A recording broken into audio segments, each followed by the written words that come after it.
Ky podcast është prodhim I Onovos.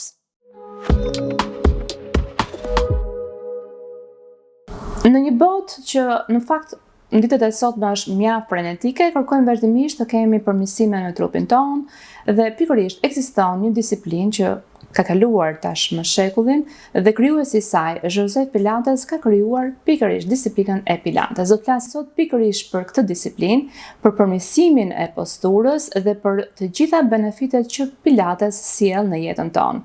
Në ditët e sotme kemi vënë re që shtuar shumë mënyra se si neve frekuentojmë aktivitetin fizik, por ajo që është më rëndësishme vije të re që Pilates është bërë një nga trendet më të zakonshme. Kryesisht në Tiranë dëgjojmë vazhdimisht që isha në Pilates, po ndjek Pilates, po ndjek Pilates Reformer dhe shumë disiplina të tjera brenda Pilates, por që vërtet, çfarë është Pilates, do ta zbulojmë sot me instruktoren Daniela Çobo, e cila do të na njohë pikërisht për të gjithë filozofinë e Joseph Pilates. Ai thoshte, në fakt, që mendja është ajo që e bën trupin, dhe sa e vërtet është kjo, do ta zbulojmë.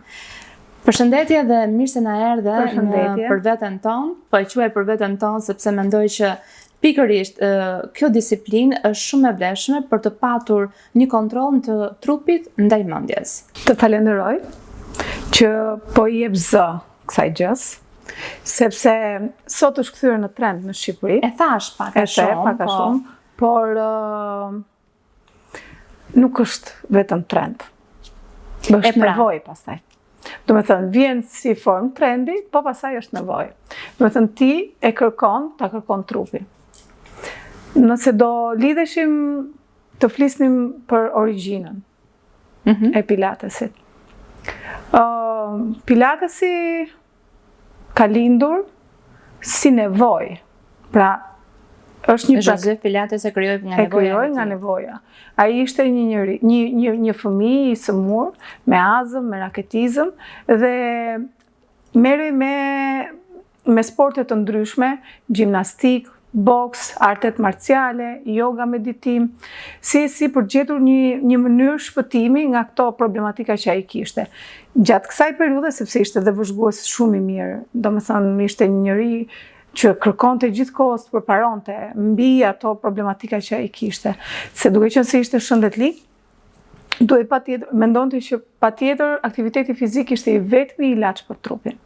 Dhe nuk e kishte krijoi dhe në fakt ka kaluar shekull dhe mbetet ndoshta për shqiptarët e njohin tani, por për ata që në përbot besoj se është frekuentuar prej vitesh. Tani të flas pak për mënyrën si e kam njohur unë. Unë për ty do të ndalesha në fakt. Si e njohë ti Pilates?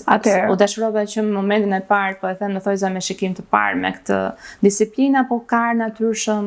Nëse do kaloja pak në backgroundin tim, unë vi nga artet, domethënë unë kam mbaruar shkollën e baletit, Akademinë e Arteve, master etnologji folklor. Dhe sot jam master trainer në Pilates, jo vetëm instruktore. Duke qenë se isha e dashura me lëvizjen, se kuptohet baleti është të lëviz trupin në 360 gradë, është të mbush si në shpirt, ashtu edhe në mendje, ashtu edhe në lëvizje. Besoj se kjo ka qenë një nga afrimet e para me Pilatesin. Në 2008-2009 vjen nga Turqia një mësuese Pilatesi në një palestër kur unë isha një mësuese për baletin klasik me fëmijët edhe me të rriturit. Dhe thotë, shiko, kam një disiplinë që quhet Pilates dhe atëherë ishin të njohura zumba, aerobia, kizomba, kango, jumping, kanë qenë periudha bumi I këtyre lëvizjeve. Dhe kjo ishte një gjë, e kupton e qetë, një gjë kështu the, okay, ta shikoj një çfarë është si bëhet. Edhe që ditën e parë që e pash, normal që nuk kishte si të ndodhte ndryshe, sepse unë në atë moment isha dhe sa isha bërë mami, kupton, dhe Pilatesi është një nga ato disiplina që merret me korin, me muskujt tonë të barkut. Domethënë merret me këtë, është një ndër shtyllat e Pilatesit kjo gjë. Edhe normal që mua ajo më duhej në atë moment, se një nënë e re, sapo kisha lindur, 2 vjeçe kisha dhe Bëj aktivitet fizik, Të tërhoqi. Kjo më tërhoqi. Po. Dhe kështu njoha unë në 2009 me Pilatesin, pastaj patjetër ishte shumë e limituar koha atëherë për të pasur akses në rrjetet sociale e të shikoje nëpër YouTube, por kisha një bibliotekë në Universitetin e Sporteve dhe tek ajo biblioteka mora libra, DVD që e njoha akoma pak më thellë si disiplinë dhe aty u futa domethënë tamam dhe kështu fillova gradualisht të trajnohem për këtë fushë, duke qenë se më pëlqeu shumë. Edhe ishte shumë afër me baletin, gjë që nuk më bëri të shkëputesha 100% nga fusha ime, domethënë, sepse kur e lidh këtë me historinë e Pilatesit pastaj. Joseph Pilatesi emigroi në New York dhe atje hapi studion e tij të parë me studion e tij të parë ku kishte të parët që e frekuentuan ishin balerinat, sepse hapi mu tek New York Ballet, National Ballet. Poshtë dhe aty shkonin gjithë balerinat e dëmtuar, kush kishte vrarë gjurin, kush kyçin, dhe të gjithë shkonin aty për rehabilitim. Dhe kështu e përqafuan më shpejt balerinat si disiplinë. Dhe u bën edhe mësueset e parë ishin balerinë. Dhe ishte gjëja e vetme, domethënë që i bashkonte të dyja mbase dhe prandaj unë afrova lëvizja. Në fakt, unë ndalesha tek pjesa jote për vetën e në arsye sepse nuk je ajo instruktorja e thjeshtë. Ti ke studiuar dhe vazhdon të studiosh, të trajnohesh vazhdimisht në të gjitha aspektet ku ka trajnime të reja në lidhje me këtë disiplinë, ti je para besoj që shkon. Tani më shkthyer në pasion edhe kjo, trajnimi. Tani nëse do të pyesja ndërmjet koreografisë, baletit dhe asaj që ti ke mbaruar për pjesën e etnografisë dhe pilates. Këtë do zgjidhja? Këtë zgjidhja. Është pyetje e vështirë kjo. Shiko, kjo është pyetje e vështirë pse? Si mund t'i ndash dy gjëra që janë të tuat? Domethënë, po them, unë kam 2 fëmijë. Kam një vajzë dhe një djalë. Nuk i bëj dot ndarje. Është dashuria ime e parë, baleti. Nuk mund të them që nuk e dua, ose e dua më shumë pilatesin se sa baletin. Është i gjithë ky background-i im që më sjell sot këtu. Është baza që të nga vërtuar. Është eksperienca që kam marrë nga shkolla, eksperienca që kam marrë gjatë gjithë këtyre viteve në këtë fushë, nuk i ndaj dot. Nuk mund ta them. Me thënë, sepse më ka plotësuar dhe kjo tani. Jo, kjo nuk është asgjë e keqe, kjo është një mirënjohje edhe për atë që ke bërë përpara, se s'mund të mohosh atë historinë tënde. Sepse ajo, shiko, është rrugtim dhe ky rrugtimi të sjell në këtë zhvillim. Nuk mendoj që mund të ndahen të dyja, sepse nuk është se jam largu shumë nga fusha ime, i kam ndenjur afër fushës, domethënë, dhe mundohem që edhe kur ideoj klasat, kur bëj një program, mundohem që diçka nga vetja ime ta futa, domethënë ta vendos brenda aty që ti secili të ndihet pak. Të bësh pak balerin. Yes, të ndihet pak. Edhe në një Se jo, të gjithë ku kanë qenë vegjël e kanë pasur të bëjnë balerin. Unë kam qenë fakt. Patjetër. Dikush ka qenë, dikush e ka ëndër dhe se jo, aty le të shpalosi pak talentin që ka pasur nga qenë i ri. Joseph Pilates e ka quajtur dhe art i lëvizjeve si... Shiko, në fillim nuk quaj Pilates. Në fillim quaj contrology. Kontroll. Mbi trupin dhe mendjen. Pra, kur ai shkroi librin Return to Life through Contrology, pra të kthehemi në jetë nëpërmjet lëvizjes dhe kontrollit, e solli për të vetmen arsye që të shpjegoj disiplinën, çfarë është, çfarë bën. Në libër, Frederick Rogers ka qenë atë kohë në 1998, kur është ribotuar libri, ai ka bërë një pasazh aty dhe ka thënë, ai ishte drejtori i institutit të fiskulturës në Amerikën e Jugut. Dhe kur ka lexuar librin dhe është njohur me disiplinën, ka thënë vetëm kaq. Kam 20 vjet që jap nëpër shkolla fiskulturën, jap lëvizje të ndryshme, sporte të ndryshme për fëmijë të vegjël në shkolla fillore të mesme dhe të larta. Do me thënë, si që është lëvizja fiskultura e mëngjesit. Po, që bënim dhe atyre në shkollë. Dhe, po, pa tjetër. Dhe thot, jo 20, as 50, por 80% të lëvizjes e bën kjo disiplinë dhe 80% e kësaj disipline bën 100% ndryshimin e njeriut. Pse? Është shumë e lidhur me trupin dhe mendjen, dhe mendja është neuroshkenca sot thot the movement sharpens your brain, pra lëvizja i jep formë trurit tënd. Ndërkohë, pilatesi në kohën e vet, pa e ditur dhe pa e hyrë me neuroshkencë, thoshte mendja është ajo që të sjell progresin në lëvizje dhe në muskuj. Pra, ndërkohë, më pas lindi edhe procesi neuroshkencës, ku thot lëvizja sjell edhe zhvillimin edhe mënyrën se si truri formohet. Kështu që në periudhën kur nëse do ecim pak më para, kur ai ka qenë i izoluar në Angli, sepse kur ishte lufta parë botërore, Joseph Pilates jetonte në Angli. Dhe aty ishte internuar me disa gjerman të tjerë, me origjinë gjermane, në Isle of Man, dhe në kamp, ky bënte ushtrime që kishte bërë gjatë gjithë kohës për veten e vet që të ishte më i shëndetshëm dhe të shëroj. Dhe kështu merr disa nga ata që ishin miq të tij, shok atje të njëjtës gjerman, të njëjtit vend, dhe i thot hajde se do bëjmë ushtrime, dhe një nga një u bën 2, nga 2 u bën 3, nga 3 dhe u bën një grup i mirë. Madje, aty mendohet se është shpikur dhe reformeri.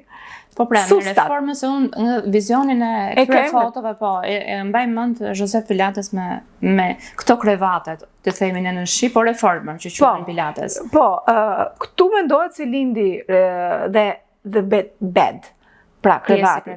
Sepse kishe nga ata që ishin të dëmtuar gjatë luftës, dhe nuk kishin mundësi të lëviznin nga krevati, po që të kishin mundësi të bënin aktivitet fizik për të shëruar, pra aktiviteti, lëvizja të ishte ilaçi i tyre, i vuri sustat të krevatët dhe ato bënin lëvizjet që ky bënte, po, për të aktivizuar muskujt aty, siç ishte në krevat.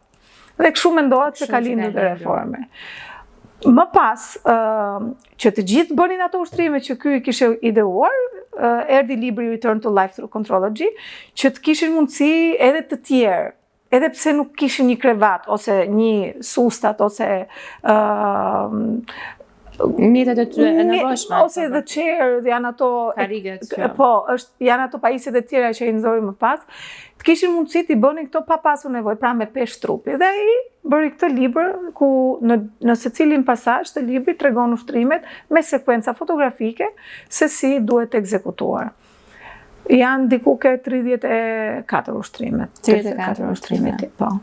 Edhe të gjitha janë nga kur futesh aty, mendon se do kesh një lëvizje do të jenë të mundshme, por e para gjë që pata në eksperjenca ime është që do të mësosh gjuhën, fjalorin e të gjitha lëvizjeve, se secila ka nga një emër të veçantë. Po. Unë po kaloj pak në periudha. Më thëmë, po bëj kështu si Ismail Kaderia, marrë të qoj atë, po it's okay, sepse janë gjitha pjese... Janë informative. Janë informative, po. Për shembull, nëse do dal akoma atje tek koha kur ai trajnonte në Isle of Man, atje në kamp, ra një epidemi. Dhe kur ra epidemia, një pjesë e madhe e tyre vdiqën. Dhe një pjesë që ishin grupi i Josephit, jetuan. Dhe këtu aty u kuptua se sa beneficial ishte ky, do të thënë se sa i mirë ishte për shëndetin. Do të thënë të gjithë ata që u morën me aktivitet fizik dhe ndoqën ushtrimet që bënte Joseph Pilates, të gjithë jetuan. Dëgjoj, gjërat e mëdha që bësh re në botë, të gjitha gjërat e mëdha që janë lindur ose janë shpikur kanë lindur nga nevoja. Nga nevoja, po. Nga nevoja. Qoftë edhe ata që janë dermatolog apo pjesë suplementesh të ndryshme lindin nga nevoja në momentin që nuk ka qenë mirë. Besoj se te pjesa e historisë edhe u informuam, po duket po ta bësh re nëse unë si një thjesht dashamirëse e kësaj disipline, duke sikur ka ngjashmëri deri diku dhe me jogën. Janë koncept, shiko. Kanë fokus të ndryshëm. Ai në të vërtet e studioi dhe vetë se ai praktikonte edhe jogën dhe meditimin vetë, por koncepti është ndryshe. Koncepti I jogës bie në fleksibilitet, në meditim, në frymarrje, ndërsa koncepti I pilatesit edhe frymarrjen e ka ndryshe. Do me thënë, frymarrja është tredimensionale. Do me thënë, mënyra se si ti merr frymë në pilates nuk është ajo që ti mund t'jesh mësuar të bësh në yoga. Duhet të çmësojmë atë të jogës që të bëjmë frymarrjen e pilatesit. Është një frymarrje, Joseph thot kështu, e shifte, mendoje mushkrim si një varrezë bakteresh. Thoshte, nëse ti nuk bën frymarrjen e duhur, atëherë ato mbesin aty, bakteret. Dhe në çdo herë riaktivizohen dhe shumohen. Dhe si duhet bësh ti pastrimin e mushkrisë? Duke bërë frymarrjet e thella nëpërmjet frymarrjes 3D. Pra, 3-dimensionale. Me kafazin e kraharorit që hapet anash, si fish-zamonik, themi ne në gjuhën tonë, është ajo që ti the, që duhet mësohesh me gjuhën. Po, si fish-zamonik, pra të hapet anash, mbrapa dhe përpara pa e ngretur gjoksin lart. Do me thënë, është kështu. Tamam si fish-zamonik. Si fish-zamonik. Pra, duhet të ndjesh që merr frymë dhe me shpik, që merr frymë me brinjet anash, janë ato muskujt intrabrinjor që ato duhet mësohen të hapen, nëse do futem teknik tash, do futem në termat e mia edhe aty pastaj do dalë te shkolla, pastaj do dalë te heksagon. Jo, janë interesante, po për dëgjuar, edhe pse për ne njerëz që normalisht e pëlqejnë të bëjnë një jetë sa më të shëndetshme, mendoj që janë të nevojshme. Dhe je pikërisht në një... Jo, më pëlqen fakti që ti dhe zë kësaj, dhe faleminderit shumë që më zgjodhe mua ta studiova. Ta bëj parë. Studiova në kuptimin që të flas për pilatesin, se unë e kam pasion. Dhe kur diçka bëhet me pasion, mendoj unë, bëhet më së miri. Unë fokusin e kam aty. Unë sapo kam marrë nga një trajnim Polonie, një trajnim e kam tani në Angli, pastaj një tjetër e kam në Gjermani. Të gjitha këto I bëj vetëm për faktin sepse dua që të shikoj zhvillimin që ai merr tani. Nga trajnimi që unë isha në Poloni, ajo që më bëri përshtypje është se tani po kthehet në trend. Dhe sa herë që gjërat kthehen në trend, I largohemi asaj bazës. I largohemi boshtit kryesor, I largohemi bërthamës. Do me thënë, ai kishte nxjerrë ato 34 ushtrime. Më pas erdhi nevoja për të mos shkuar direkt te ato ushtrimet. Por si të përgatitemi për ato ushtrime? Doli pre-pilatesi. Do me thënë para përgatitja për këto ushtrime. Dhe këto nuk e nxora as unë as kush, e nxorën nxënës të tij. Pra, ai instruktoi njerëz që ishin, dikush ishte balerin, pjesa më e madhe balerin, dhe ata sollën pastaj diçka nga vetja e tyre, si Eve Gentry, që është një ndër nxënësit e tij, Lolita San Miguel, Kathy Grant, gjitha këto, e tjerë me radhë, Ron Fletcher, sollën diçka nga vetja dhe secili në realitetin ku po jetojmë. Shiko, jo, mendoj që se po flasim për vite përpara, do me thënë, ne jemi në fillimet tona këtu në Shqipëri, por është akoma më hershme. Shumë e hershme. Për shembull, Joseph, po të shikosh librin, besoj e ke ide, ushtrimi I parë është 100. A I shme frikshme? Pikërisht. Pikërisht për mua. Pikërisht. Me thënë, si mundesh që të vish nga dera edhe të futesh direkt për të bërë 100. E të mbash ekuilibrin. Tani, lindi si nevojë, si theti, çdo gjë lind nga nevoja. Lindi si nevojë që ti përgatisim njerëzit para se të vi 100. Dhe për të bërë 100, bëjmë 100 prep. Okej? Dhe kështu me radhë gjërat vinë deri aty, pra të përgatit. Plus pastaj që në shumë përpara as nuk e njihnin si disiplinë që të ishte fitness, të hynte tek fitness, e kupton? Ajo ishte më shumë si klinike. Edhe sot e kësaj dite thotë kush bën pilates, nëse s'është klinik, atëherë s'është pilates, do thotë një fizioterapist. Siç ma ka thënë një herë, po që pilatesi nuk është vetëm klinik. Nuk mund të jetë vetëm klinik. Nuk ka sesi të jetë vetëm klinik. Pilatesi është gjithë përfshirës. Gjithkush mund ta bëj pilatesin, edhe fëmijët kanë çdo moshë. Nuk nje. As limit, as gjini. Do dalë dhe këtu kur thonë pilatesi është për vetëm për është mit? Mit, është absolutisht mit. Do me thonë, çiko. Pilatesi lindi nga një mashkull. Të parët që e përqafuan në Amerikë ishin meshkujt. Profesorë janë të parët. E di pse po të pyes të përmit, sepse vazhdimisht në algoritmin tim të Instagramit, duke qenë se po merrem me pilates, ndalen vetëm video dhe kështu me vajza. Po më dalin dhe meshkuj, dhe nuk dalin meshkuj ashtu, se më vjen për dalin meshkuj që dridhen. Prandaj them. Po, e di pse e kam bërë atë që dalin meshkuj që dridhen, do me thonë që nuk është i thjesht, nuk është i lehtë. Pikërisht, këtu është mesazhi fund i videos kjo, është që mos mendoni ju njerëz se është kaq e thjesht. Nuk është i thjesht. Pilatesi është preciz. Me linja. Nuk po themi që të lë. Pilatesi është një nga ato forma që çdo sport tjetër duhet ta ketë si suplement pilatesin. I keni parë elitat ju? Futbollit, të sporteve elit po flas. Bëjnë pilates. Të gjithë e kanë pjesë të disiplinës së tyre. Për të vetmen arsye sepse është një nga ato sportet që punon unilateral, bilateral, domethënë është një nga ato aktivitete fizike që krijon një siluet, një postur, e gëdhëm trupin. E gëdhëm trupin. Do me thënë, nëse do më thoje që unë bëj vetëm një lloj sporti, do thoja, shtoj dhe pilatesit, edhe noti e bën këtë gjë. Po pilatesi ka tjetër fokus. Nuk është shumë i mirë me... Paka shumë të zjatë edhe gjymtyrët. Jo paka shumë. Jo paka shumë. Jo paka shumë. Ka një binom, zgjatje dhe forcë. Nuk është se është vetëm zgjatje. Shumë si yoga që bën zgjatjen, që thamë, kjo ka edhe forcën brenda. Do me thënë është... I ka të dyja bashkë. Është precize, po, i ka të dyja bashkë. Janë linjat që ato vendos. Nëse ti ke një disbalancë, ke një suk më lart, një më poshtë, ke një problematik me shtyllën kurrizore, unë kam pas raste nga më të ndryshme me problematikat me shtyllën. Do të pyesja, pikërisht, se e përmend faktin që mund ta bëjnë të gjithë. Jo vetëm në grup mosh, por dhe ato. Tani, ka njerëz që nuk mund ta bëjnë për shumë për arsye shëndetësore, një hernia diskale, një probleme të tjera. Ku ke parë ti përmirësim? Do të ke patur raste që vërtet ka ndodhur që nuk e ka bërë punë fizioterapia, por i ka bërë punë pilates. Jo, nuk më të them që si ka bërë punë. Ne jemi ngushtë. Ne jemi shumë ngushtë. Që do të thotë, ngushtë me këto të, do me thëmë fizioterapia patjetër.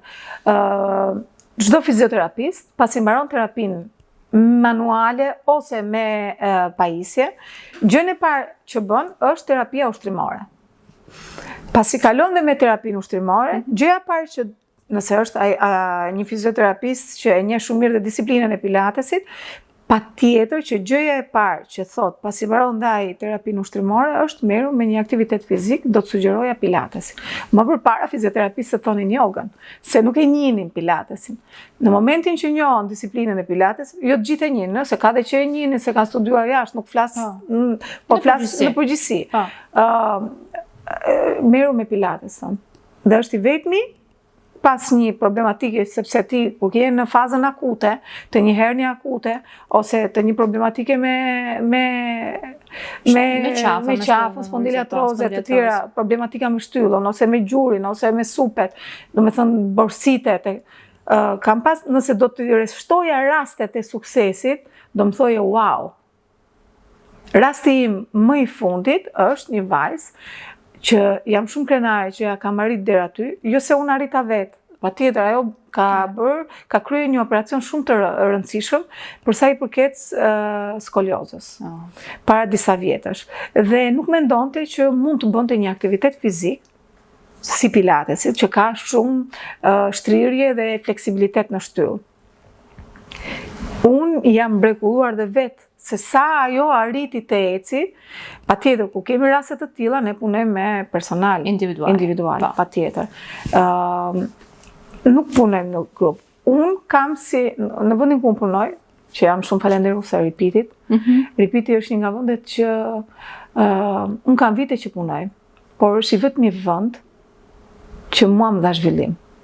Dhe për këtë dua që ta falenderoj publikisht. Është një ndër vendet që kushdo mund të zhvillohet, vetëm dëshirën të ketë. Gjithashtu, në Repeat, këtu ku jam unë tani, sepse dua të gjej fjalën që ta shpreh mirënjohjen, mbase se nuk e di se si mund të ishte e thënë më ndryshe. E kupton mirënjohje, faleminderit. Po. Fakti që unë jam master trainer sot, është vetëm falë Repeatit.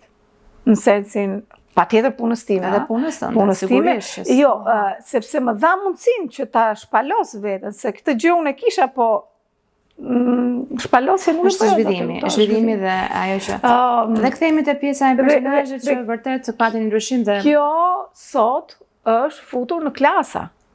Pra bën grup training. Nuk është më individuale domethënë. Nuk është më individuale. Pse? Sepse e kuptoj që trupi i saj ka një limit, por në limiti nuk e vë në kornizë. Pra ajo mund të lëvizi mbase jo në 100% shtullën, sepse është komplet e operuar, po, por lëviz.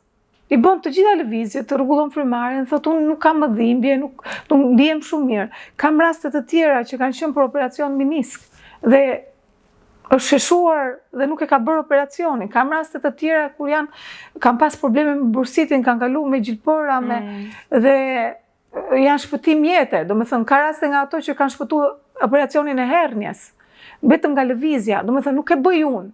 E bën lëvizja, e bën ky kombinim ushtrimesh, ky program.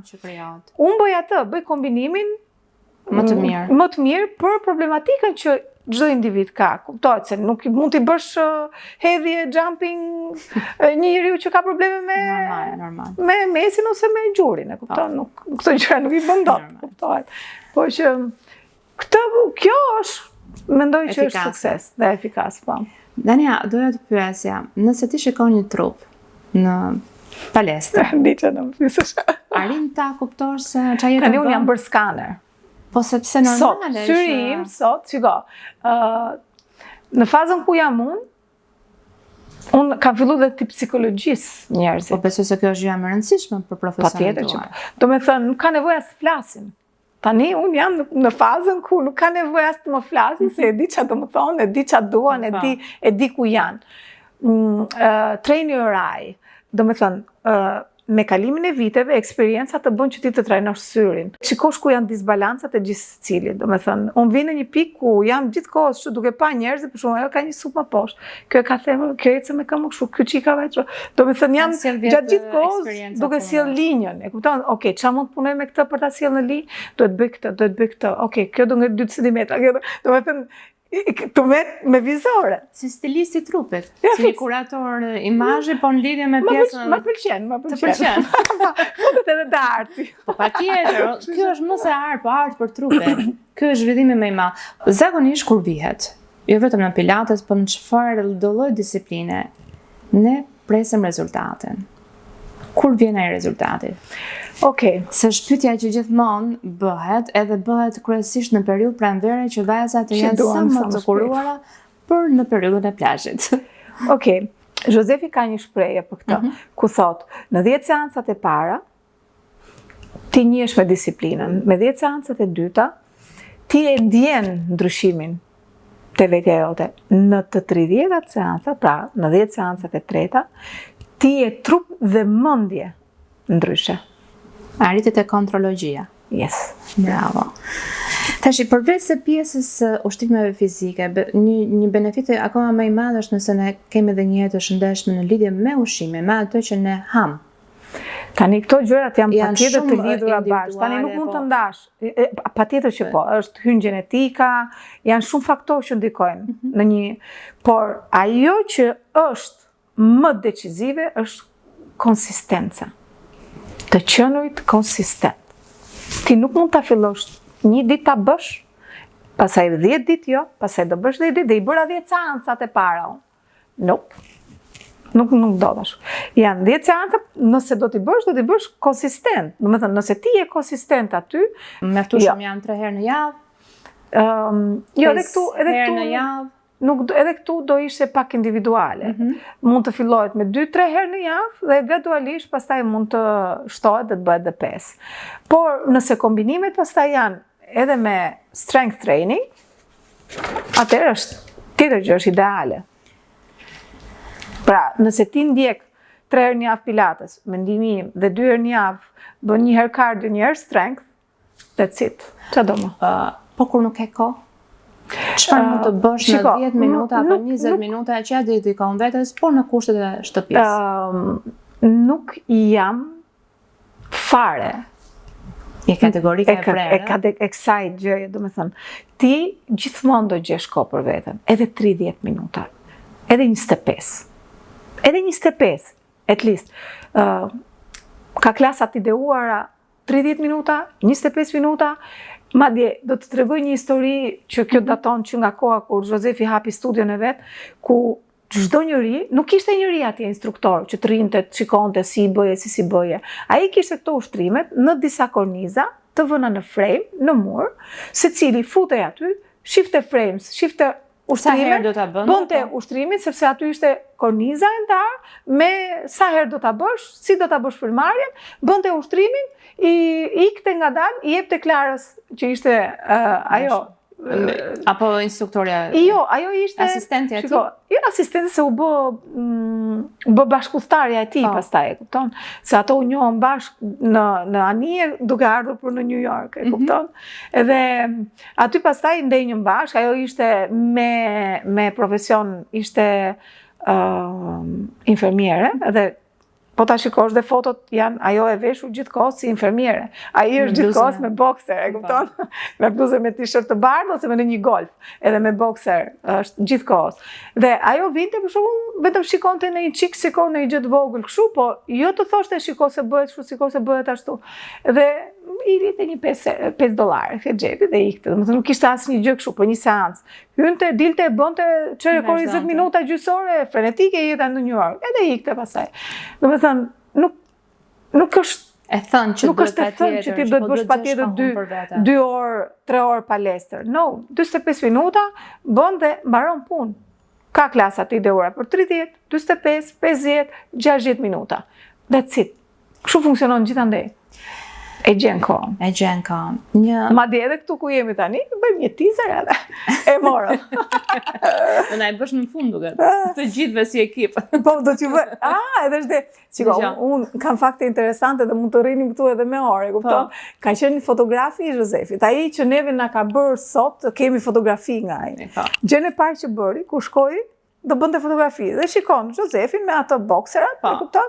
Edhe me atë krevatin të bednaziumit, me ato sustat, edhe futet ai dhe thot, "Okej, po rinte kështu po shikonte, edhe ku do t'i bëjnë fotot si e këto." E i thot këtit, e shikon Josefi, se ishte strikt. E i thot, ullu një çik kështu. E thot, ai ishte në këmbë, i thot, bëj stretch përpara. Edhe nuk i kapte dot këmbët ai. Zhvishu i tha. Ngelik. Është histori në Pilates Anytime, është një nga platformat, hiqe këtë podeshe se mund duket si reklam, është një nga platformat më të patentuar, domethënë e vetme e patentuar për mendimin tim për Pilatesin, është një The Project Legacy. Projekti i vazhdimësisë, domethënë. Dhe secili nga ata që ka njohur personalisht Pilatesin jep historinë e vet. Dhe ky jep historinë e vet, edhe thot, më zhveshi, më shtriu te krevati dhe më bën të bëj handrit. Unë se bëja dot tha. E tha, ai këtë e ka thënë shumë të bukur. Nëse ti nuk arrin të bësh këtë, atëherë shtylla jote është e plakur. Edhe thot, më thuaj sa fleksibël e ke shtyllën, të them sa vjeç je. Dhe nëse unë do ju vija juve këtu tani, Të na bëni, provosh neve. të bëni një gjë. Ti na provosh gjithë këtu. Gati. Mendoj që pjesa operatori këtë jam e sigurt që është mirë ju. Do me thënë, aty të dilte mosha juaj pastaj, biologjike. Unë them ta provoj në fund, vëre në fakt në gjithë zhvillimin e palestrave të vazhdueshme që zhvillohen dhe krijohen në Tiranë. Ajo që më bën përshtypje është fakti që ne duhet të interesojmë më shumë se palestra apo qendra ku ne do trajnohemi, do të jetë patjetër në kushtet optimale, të jetë më zhvilluara, të jetë me infrastrukturën më të kohëve të fundit, apo duhet të merremi më shumë me pjesën e instruktorit. Tani, tham që është bërë trend. Po pra, se Tham që të gjithë kërkojnë luksin. Ai njeriu që unë dua të filloj aktivitet fizik pilates, por çfarë do të ketë parasysh? Edhe do t'i thoja të gjithëve që aty ku shkojnë të kërkojnë certifikimet e instruktorit me cilin do certifikohen. Ty si do të vinte në qoftë se do vinte një njeri dhe thoshte, ja unë për shembull si një kliente, patjetër që dua certifikatën e instruktorit. Ne në Ripit, për shembull, aty ku unë jam, janë të afishuara. Ti hyn në recepcion dhe ke të afishuar, momentalisht ti frekuenton sportsin, po janë gjitha të afishuar të wellness, të Sheshi Wilson, sepse ne aty e kemi qendrën tonë. Domethënë ajo është MMA. Jo, pastaj janë të tjera. Dhe janë të afishuar aty certifikatat e secilit nga ne, të cilë, domethënë për të treguar që shiko se tu kemi investu. Ne kemi shkollën e Hexagon, që nxjerrim instruktorë vetë dhe i certifikojmë në bazë të standardit europian, sepse ata marrin të gjithë diplomë Europe Active. Pra, nga Europe Active është një certifikat ndërkombëtare dhe për këtë jemi shumë krenar, unë aty jam master trainer, unë aty jam vetë një nga ata që nxjerrin instruktor, e kupton, nxjerrin instruktor pilates i të rinj, domethënë. Dhe jam shumë krenare për faktin që jam aty sepse është diplomë ndërkombëtare. Është një gjë që ne mund ta quajmë që ne jemi të vetmi që e kemi në Shqipëri deri më tani mbas ajo, se mund të ketë të tjerë, por që popullore, kaq trendi pilates. Pse mendon? Është moment se është i mirë?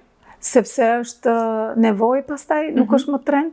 Ti vjen, e provon, e shikon trupin sa mirë ndihesh, ajo që tha pilates, ti ndihesh më mirë me veten, pastaj të tjerët e shohin ndryshimin tek ty, pastaj ti je trup dhe mendje tjetër. Domethënë, kjo është një stil i ri jete. Është të bëhet stil jetese. Stil jetese. Po.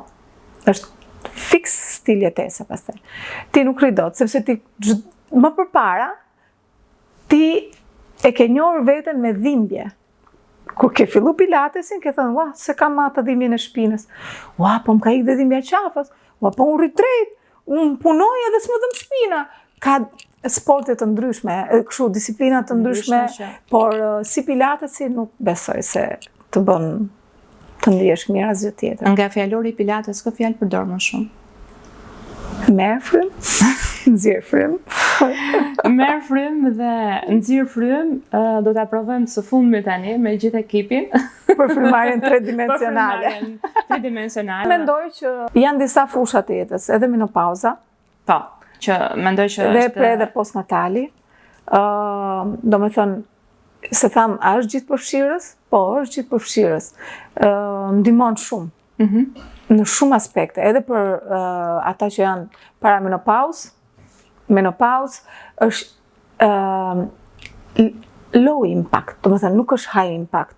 Janë problematika që ka një femër para menopauz, një grua në para menopauz ose në menopauz, gjitha problematika, duke qenë se kjo është low impact, nuk është high, ult presionin, moodi ndryshon, gjendja shpirtërore ndryshon, është për gjithë, është shumë e mirë, pikë.